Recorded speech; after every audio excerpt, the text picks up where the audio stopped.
What's going on, everyone? In this video, I'm going to break down the 5 catch-all questions you can use in pretty much any sales objection handling situation that should hopefully help you just blast through more objections and help serve more people.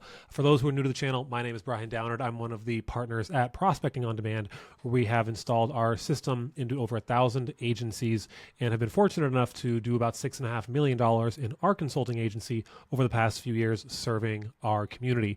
And these are some of the things that I've picked up along the way. Now, I want to give credit where credit is due. Of course, Alex Flinsky, Matt Ryder, Jeremy Miner, some of the best I know in sales is where I've really learned a lot of these principles from. I've just packaged them in a way that it's helped me understand them a bit easier and go through frames on calls that help me get through the conversation and help the other person on the other side. So to kind of just make sure we have these like down pat before we start, 2 very important things.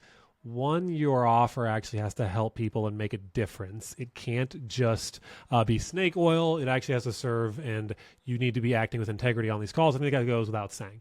Number 2, you actually have to have a good offer, meaning like people have to want to be able to buy it. The only way, especially if you're a founder doing the sales right now, to get out of it is to make an offer that's so easy to say yes to. It doesn't take someone with a lot of skill to be able to sell it. So that comes with obviously learning your avatar, what they want, what they're looking for, and then just understanding the market over time. So I want to take you through these frames. And before I do, I want to just zoom out. This is all part of an objection handling map that I'm continuously adding to, evolving, growing over time. If you want a copy of this, go ahead and comment MAP below, M-A-P, and I will reach out to you personally, give you a link to where you can access it and you can use this on calls. And here on the left side is kind of the more finished, fleshed out version. On the right is version 2 draft, and I'm kind of just always building it. So if you get access to this and you save it, you will see it grow over time as you come back to it.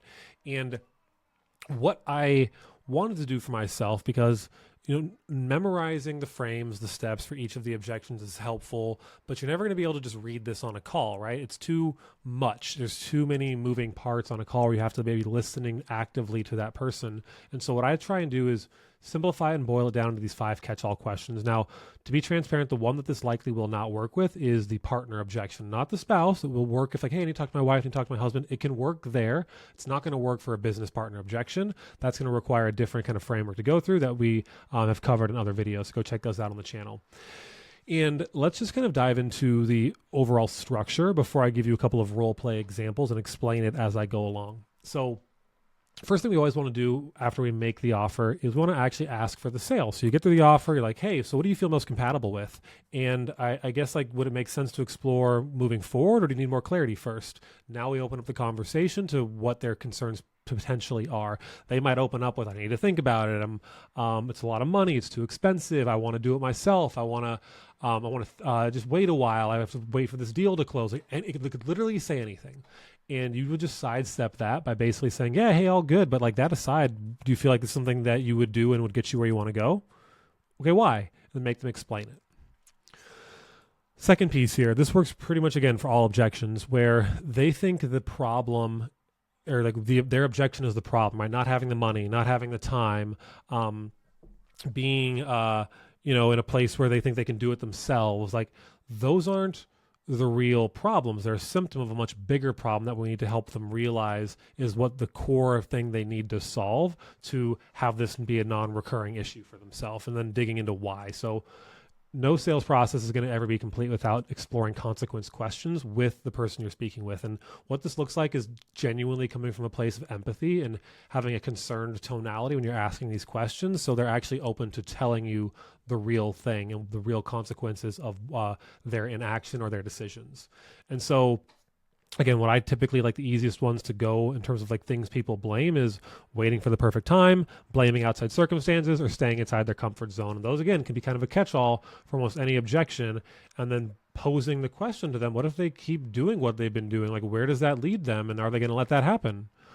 And then the binary identity is one that I will use once in a while, not all the time. If I've already kind of gotten through to a person after these initial frames, I don't have to go further. You can loop back to the sale, but binary identities are really helpful because, and then future pacing identities to help them associate positive attributes of who they want to, who they are now with who they need to become to get to where they want to go.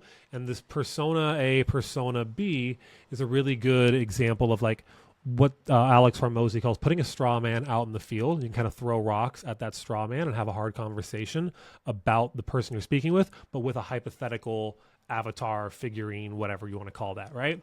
So let's talk about the last one here, future pacing. And this is just, again, associating themselves with the person they want to become and making them see that they need to make the decisions associated with that person to become them. It doesn't just happen by whatever XYZ objection is. So hopefully that makes sense as I kind of ran through it. And what'll be really helpful if I give you just a couple of role play examples. I'll start with the money one because that's one of the most common ones you get. I will do my best to not break the role play and just run all the way through and show you how I would handle this if I were dealing with that objection.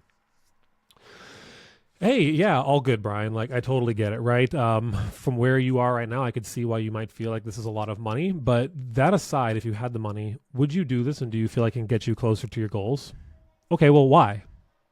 And I guess, like, if you're open to maybe a different perspective, do you potentially see how not having money isn't actually the real problem, but maybe just a symptom of not having the skills that's kind of led you here to this call today? Does that make sense? Well, I guess what I'm just curious about, like, and genuinely, like, do you want to keep continuing that pattern? And why not? Okay. But I mean, can I tell you what I see most people do who aren't entrepreneurs? Most people in this circumstance, they blame outside circumstances and they stay in their comfort zone, right? Like, I don't have the money, so I can't do it. But what other people then do is say, like, hey, you know what? Like, I don't want to be in a position where I'm doing the same thing I did last year, and in the same 6 to 12 months, it gets worse, or I'm in a worse spot.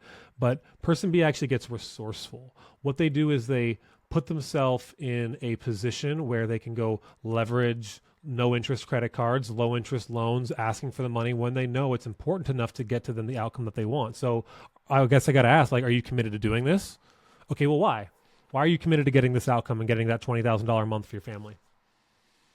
Okay, and I guess, like, just because I get it, man, like, I've been in your shoes before, and if it's helpful at all, like, what I got to ask is, what I ask of myself and what I would challenge you to do is ask that future version of yourself what they do in this situation to put them in that $20K a month sweet spot to get that support for their family, have more breathing room, be able to leave that, you know, job that you hate. Like, what does that person do here in this situation? Okay. And what are you going to do? This is how you can loop back to the sale. And so again, this is just anchoring consequences against inaction. A lot of this is going to be relative more in B2B, but can work well in B2C as well.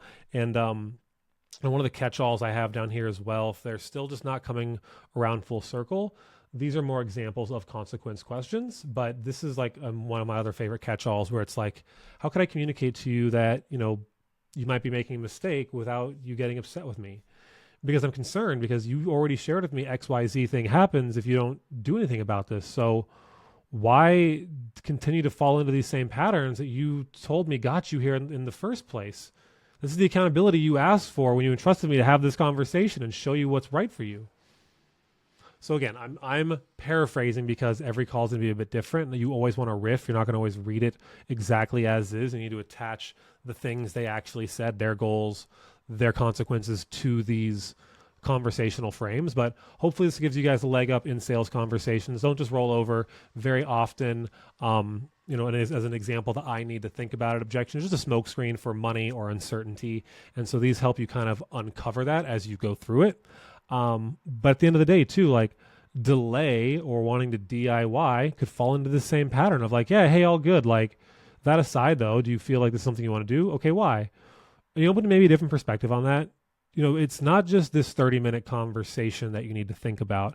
It's, you know, the symptom and the deeper problem here is you've been thinking about this for a year. You haven't done anything differently, which has kind of led you to this position here today. So what I got to ask you, man, is like, do you want to keep continuing that pattern? I mean, why not just like do what most people do and keep waiting for the perfect time when everything's lined up and it's just right? Like, what happens though if you do that for the next 6 to 12 months, like what you've been doing for the last year? Like, where does that lead you? And are you going to let that happen?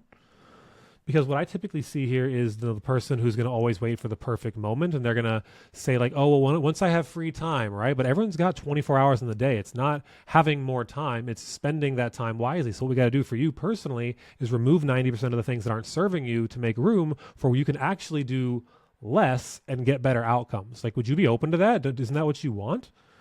Okay, so tell me, I guess, like the version of yourself that you want to become, right? Because a person just doesn't become healthy. They start to make decisions associated with that of a healthy person. They eat right, they go to the gym, they get to a place where they're healthy.